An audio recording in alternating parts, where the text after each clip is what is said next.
Benim için aklımda her zaman biri vardı. Kim? Cengo. Sonra böyle kapı açıldı falan. Cenk geldi tamam mı içeri? Ulan nasıl güzel bakıyor.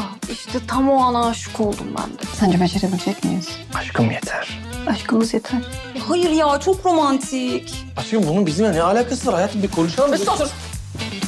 Oğlum sen evlenince iyice evcimen bir adam olmuş çıksın. Ne yapayım oğlum? Üç beyaz yasak. Şimdi hesap verme zamanı Cenk Bey. Aa, ne oluyor? Ne oluyor? Ama sen skoru görünce çok üzüleceksin Ahu abla. Ne? Abla. Abla. Giymiş erkek çocukları gibi salopeti, saç baş darmadan. Süslenip mi temizlik yapacağım ya?